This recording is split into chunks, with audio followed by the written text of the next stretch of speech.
I'm sorry about that. I didn't see you there above my workspace. Nice to meet you, or nice to see. Hey, if you clicked on this video, if you're watching this video, you're probably here because you're interested in SpongeBob and what is debatably one of the most existential episodes of maybe the whole show, if certainly season 1, if not the whole show. Okay, so what you're about to hear is a segment from my podcast, Absorbent and Yellow, SpongeBob Deep Dive. Wait, no, don't click away. I know what you're thinking.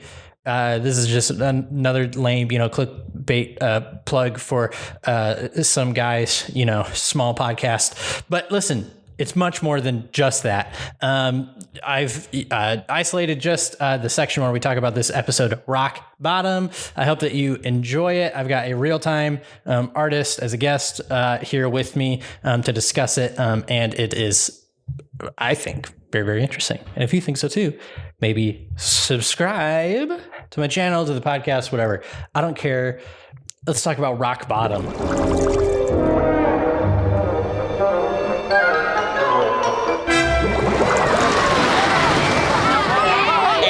Fantastic day at Glove World.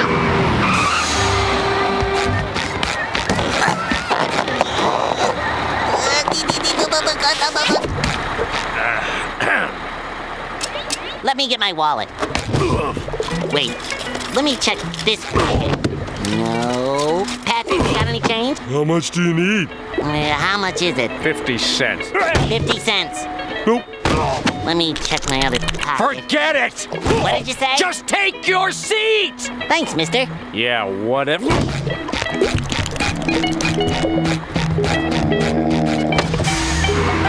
Show me what you got at Glove World. Okay, here's my glove light. Wow. I see you. I got gloves for my glove action figure. Cool.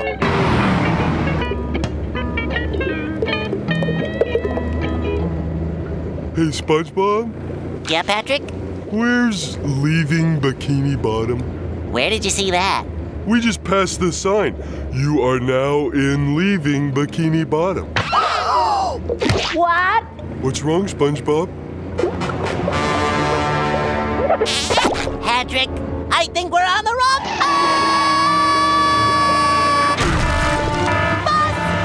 So we're back with the episode Rock Bottom. This has got to be one of the most iconic SpongeBob episodes ever, and so disturbing in a weird way, but in also like an innocent and fun way. I love how right away this episode just throws you into the deep end. The fact that they're at Glove World makes no sense, but it doesn't matter. They're just at Glove World. That's just what it is. They jump on the bus right away. They've missed their bus stop, and they're going to a marine trench all the way down to Rock Bottom.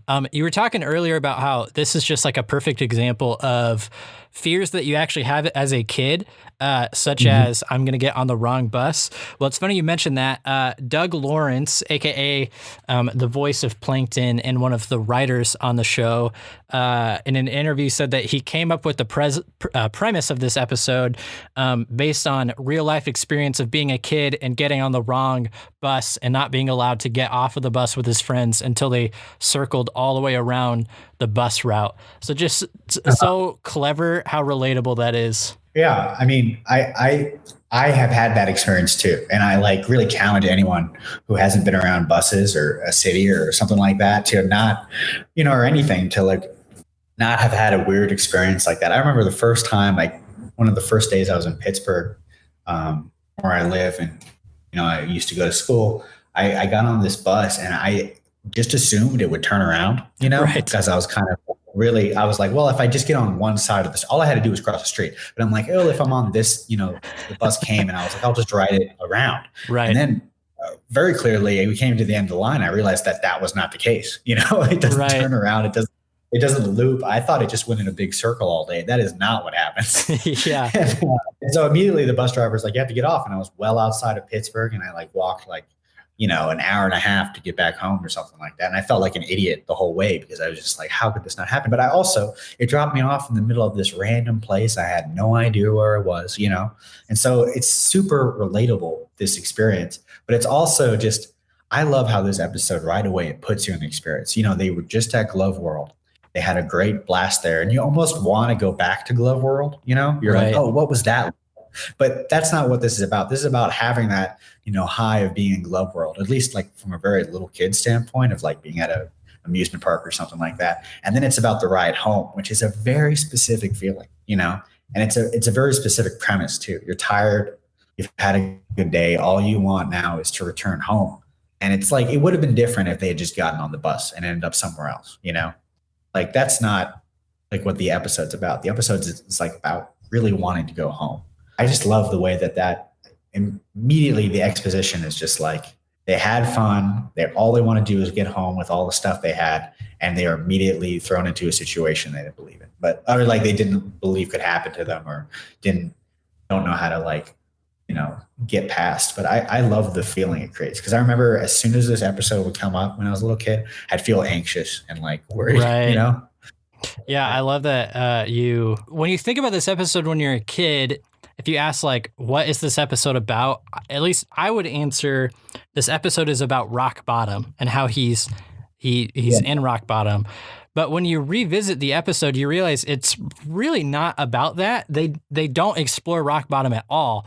And it just remains this like mystery, which is appropriate because when you're a kid and you get taken to the wrong town or just the wrong side of town, like you don't know what is beyond 2 blocks past you. All you know is that you're in the wrong place and you should be scared. And then really, like, this episode is about a bus, in fact, the working title of this episode was, I think, The Wrong Bus.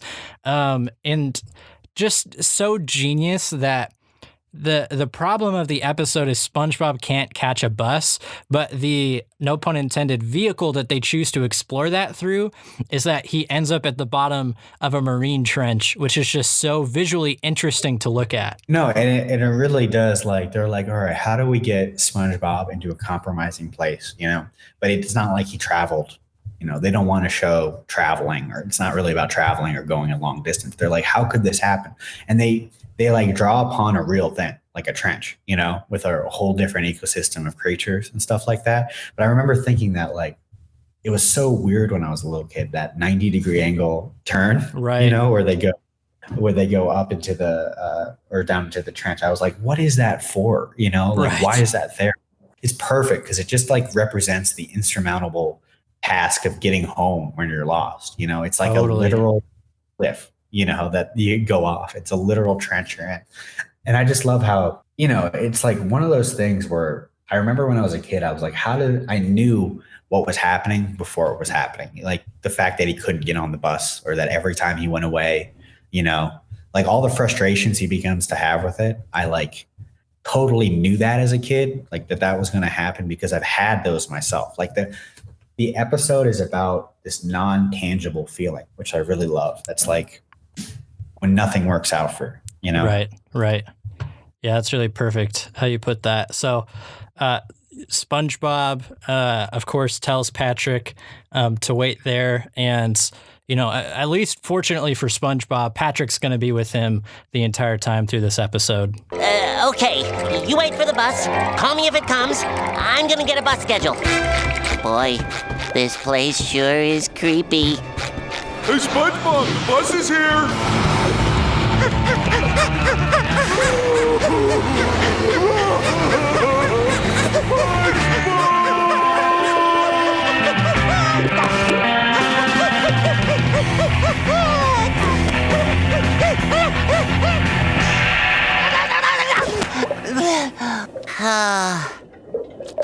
I guess Grandpa SquarePants was right. Don't run for a bus. So SpongeBob is stuck alone. Such like a ridiculous start. And I just adore that Patrick is just bawling. Trying to like get SpongeBob to catch up with him. Just so good. Like It just like sets the tone perfectly of like how scared SpongeBob should be. And even just like the shakiness in his voice of like, okay, we'll figure this out. Like, you just wait here. You're kind of like, okay, like it's going to be okay or whatever. And then that Patrick is just like bawling. It like sets the tone of like, oh no, he should be very scared right now. I love it because it's like Patrick is so much of a child. He doesn't understand base. Like he got on the bus, he left SpongeBob. Right. He didn't really actually think through that, like what would happen, like the fact that he would leave and SpongeBob would be left if he got on that bus. Like, why did Patrick get on the bus? It's so funny. Yeah, I remember when I was a little kid, I was always thinking, I'm like, why did Patrick get on the bus? And it's like but at the same time, it's like a kid would get on the bus. You know what I mean? Right. Like, the kid wouldn't know how to like articulate what he needs to the bus driver. He would just get on and be like, "Oh no, the other guy's not here," and worry, and like, right. Especially when you're with a friend and you got separated at a young age, immediate mode, right? Like you're not supposed to be anywhere alone. Yeah, it's so good. And literally how he can't even walk back. Like he can't chase the bus because those runs where he tries to get up it and it's just like gravity just doesn't work for him or something like that. Right. I think that's amazing because it like makes no sense, but it makes perfect sense at the same time. It like represents something much bigger than actually what it is. But as a little kid, I was always so frustrated. I'm like, why would they have a thing like that? Right. Yeah, totally.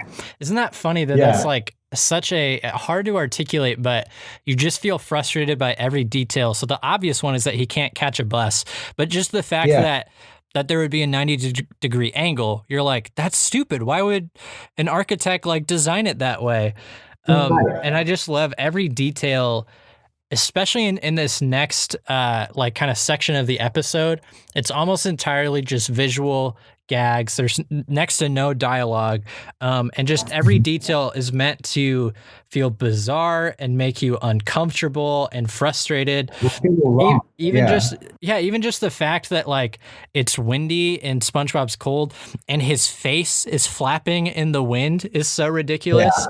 And then of course like the famous scene of SpongeBob trying to get a candy bar and he can't stop the bus from driving away without him. It's like, when he's like, it reminds me of like, like some weird Kafka or Murakami novel, where like and objects are connected in ways that don't make any sense. Like when he puts his hand on that kelp bar and the engine starts going, as he's doing it, I thought that was like so representative, like, and so amazing too. Like, why do kids get that? Right.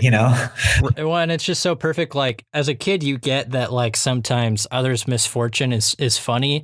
Not necessarily in a mean way, though maybe sometimes like in a mean-spirited way, but just like the dramatic irony of like, I can't believe that happens to that character. Yeah. And in a lesser cartoon, it would be that they get hit by a train or a hot iron falls on their face. In SpongeBob, it's just like he can't catch a bus. Like that's just so emblematic of what makes SpongeBob so pure, but so, like you said, sophisticated. Yeah, because, like problems in life are not easy, and they're not like things you need to surmount, like a monster or a mountain or something like that. They're like these weird things that you can't quite articulate or explain. The problem, like, I just remember thinking like that bus that he's in, like it really has no driver. You know what I mean? Right. Like that bus is its own entity. It's like it's waiting for SpongeBob and it acts in SpongeBob's life to ruin it. And I mean, like, you can't articulate things like that, but that's how it feels, like where you just are like in rock bottom, so to speak, or something like that, or you're just having a bad day, or whatever that means for you. And like there are things that just seem so cruel and not human, based on like what they do. And like this bus just I remember once I missed a bus that like made me miss a flight, When I saw that bus, like there was no people on that bus. Do you know what I mean? It was just an object of my misfortune. It was just like some kind of strange arbiter or, angry, angel or demon or something that was like affecting my life. And like, I love that that's what you get, at no point does SpongeBob try to like reason with the bus, Right. He just tries to catch it. because he knows that there's no one in there that's going to understand, you know? I just love the way that they handled it. You know, there's no bus driver. There's no, you know, another show would have made it funny that he missed it and would have made, you know, the bus driver mean or like angry or like just impatient or something. And this show knows that like, that's not really where the fear comes from. The fear comes from that these adult or weird parts of life that work into this mechanism are like, you're going to be left out of it, you know? Mm-hmm. And like the bus is a perfect example of that. So that's why I wanted to be this episode, is because I specifically remember the bus and how I'm like, man, there's never been an episode where like a bus is a bad guy. Right. You know what I mean? Right.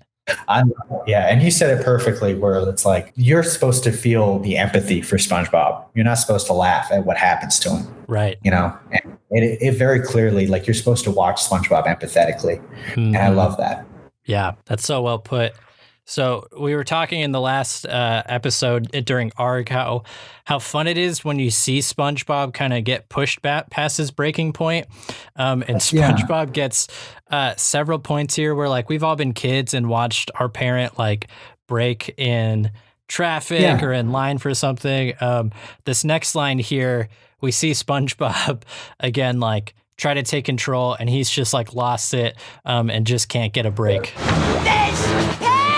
I'm getting to the bottom of this right now. I want a bus to Bikini Bottom. I am first in line, and no one is going to tell me otherwise. Okay, second. I am second in line. Okay, third is good. Fourth, not bad.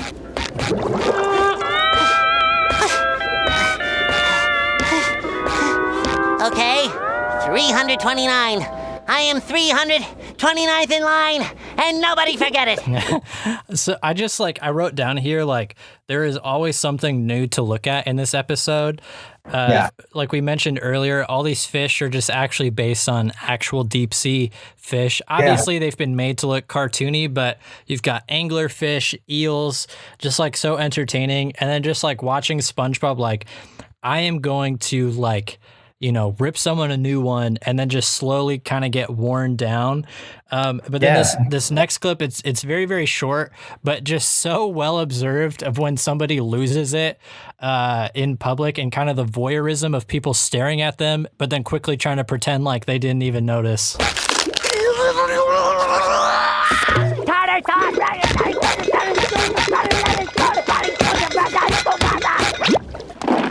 I just love that sound of all of them like turning as if they weren't staring at him, just break down. You know, perfect example of like what you're supposed to feel there. You're supposed to feel not only like anger for SpongeBob, but like embarrassment. You know what I mean? Because it's like embarrassing, like what happened to him, that whole thing. And I mean, that's like what I mean. Like, you're supposed to feel that embarrassment, and you're just, like, that weird shuffle. Like, that's such an adult thing, you know, to have people and you when you're breaking down or something like that, or like if you've ever cried in public, which we all had, you know. It's the thing where everybody's looking at you, and like it suddenly becomes not about the sad thing, but about everybody looking at you. And I mean, it's perfect too how like when you're trying to like do something or you need something to happen for yourself, or you're trying to do something in public, like the people in line become monsters or enemies, you know, like, and they're literally drawn as this, but there's something about a line that like others people so much too, you know. It's either you so want to believe that everybody in line is against you. Totally. Well, and the fact that apparently, you know, whatever Patrick did, it worked immediately for him. And then I just love that, like you're saying, like just how the bus doesn't have a driver, like it's just an entity to represent like just his lot in life. Likewise, yeah, like you said, the people in the line aren't people. Like the line itself is another entity made up of just these like demons that are just exist to torture SpongeBob and make him feel like he just can't get ahead and that he's, you know, far away from home. I also remember, I don't know about you, but watching that like line go past was one of my favorite parts of this episode, just because I mean, they did monsters so well. Like they did scary. They didn't wimp out. I don't know how you feel about that, but I always thought that some in SpongeBob are like weirdly pretty freaky, like not anything you'd really want to put in a kid's show. Yeah, you can look up the, I don't know what to call, like behind the scenes or like kind of character models that they make for these episodes. And they obviously have created all new, they call them incidentals for this episode. And the amount of specific detail put into them is just like so good and just makes it like they didn't have to go that extra mile, but it's that like tender love and care that like takes it to another level. I love SpongeBob's kind of scientific read on how bad things get. And I love, like this might be my favorite line of the show, this next one here. This isn't your average everyday darkness. This is advanced darkness. Hey, if I close my eyes, it doesn't seem so dark. Who's there? Well, I guess that spot will be there tomorrow. I think I better just keep walking. Running! Better start running! Running! Sprinting! Yes! I just gotta keep sprinting! Sitting, bleeding. Hey, who's there? Okay, that's enough. Don't come closer. I'm warning you. I'm a sponge. Ah! It's just so well done how they make you as a kid feel like I should be very scared right now. Oh yeah. And I mean, it's also just that thing where like that moment, I remember when he's stuck there overnight, Right. I was like, oh, my worst fear when I was a little kid. Oh, I was like, that is the essence of fear, is like not being where you're supposed to be. Or like, I remember when it got dark too.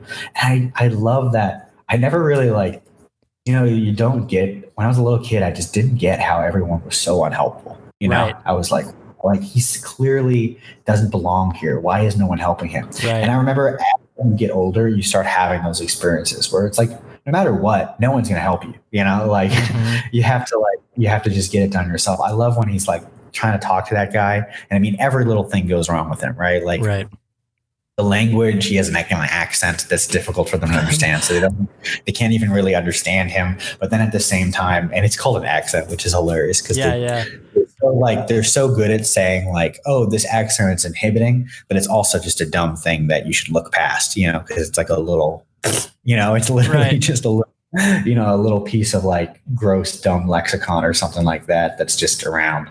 It just like explores the mental space of like nothing working out. That advanced darkness scene is like, not only a meme or anything, because it's like the perfect example of when nothing works, nothing really does work. Like light won't work because there's a special kind of darkness that you need for this, It's like if you've ever tried to like, something works perfectly and then you like try to do it again somewhere else and there's all these like problems that you didn't realize would arise and stuff like that. I mean, it's just like the technical, practical edge of just everything going wrong. And I love that. The darkness is a perfect thing because it's like, in what other situation would darkness be so inhibiting, to like turn off light? Right. And it's like so genius on like a couple levels. For one, just we've all been in situations where like this is beyond darkness, this is advanced darkness, which I just love his like scientific read on it. But then two, just again, props to the writers, like advanced darkness is kind of technically a thing in like a trench where like the water, there's just so much that light can't even reach it anymore. And so it's kind of a chicken or the egg thing. I don't know if they're like, they came up with a darkness joke and then thought, oh, that's perfect. Or if they're like, trying to think of plot devices and think, oh, it's really dark in a marine trench, but just so genius and so incredible. But then so sweet, and like some of the best SpongeBob episodes like bring SpongeBob so low and then just have like just a sweet stranger help him out. And that's kind of like what we get here at the ends of this episode here. Hey, I get it. Balloon travel. Thank you. You're welcome.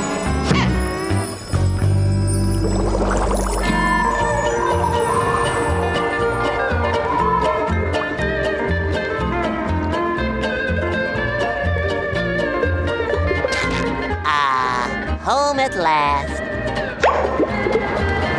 Don't worry, SpongeBob, I'm coming back for you. It's a very silly Oh, ending. You're left wondering what's going to happen to Patrick. But I just love to think that at the end of the day, SpongeBob now doesn't trust anyone.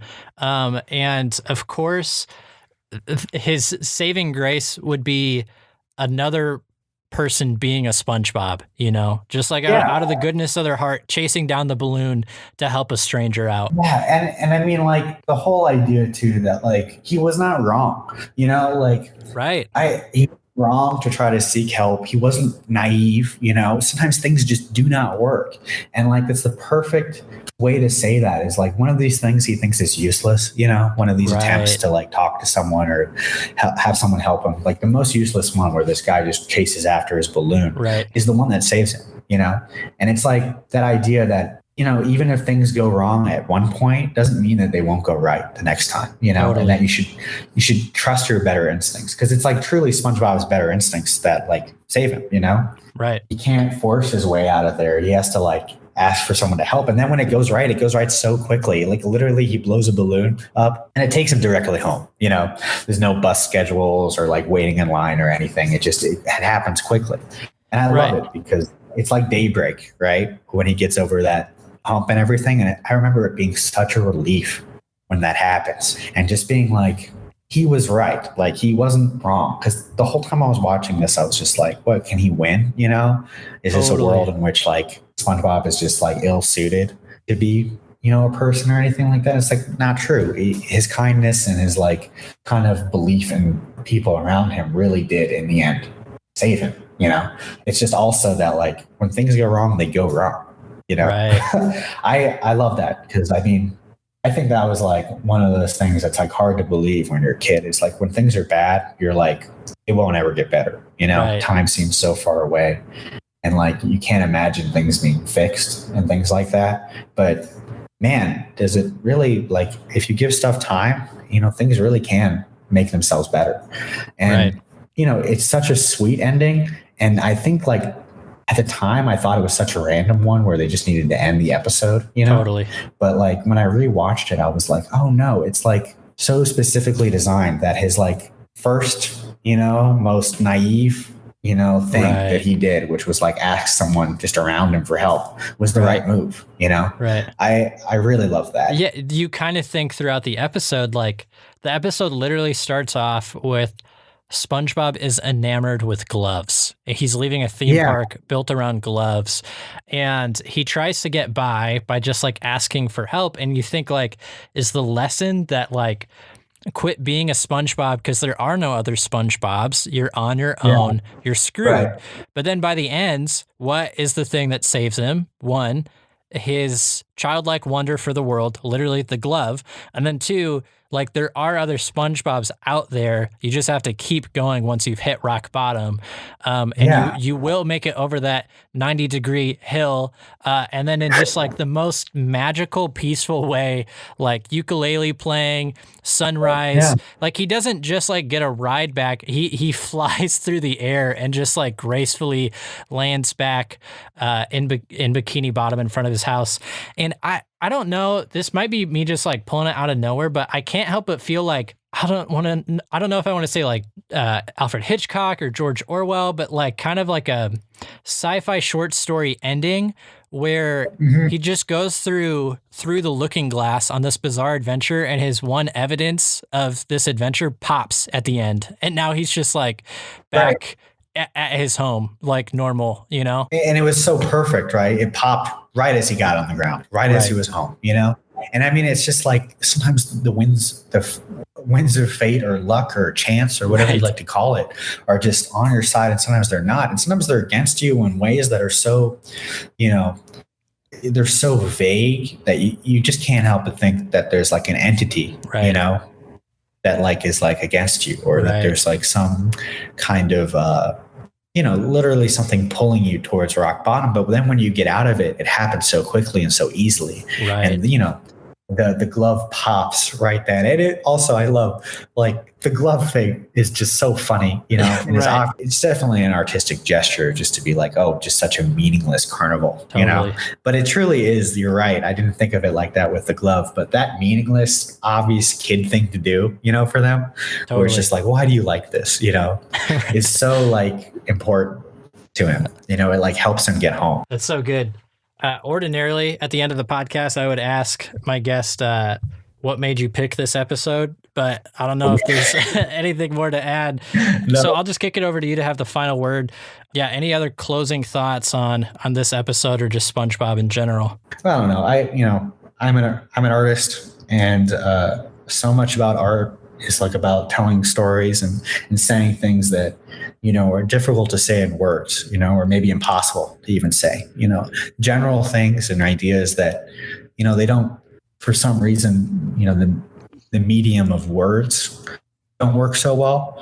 Right. And I mean, like, to describe, you could write for hours what this episode makes you feel.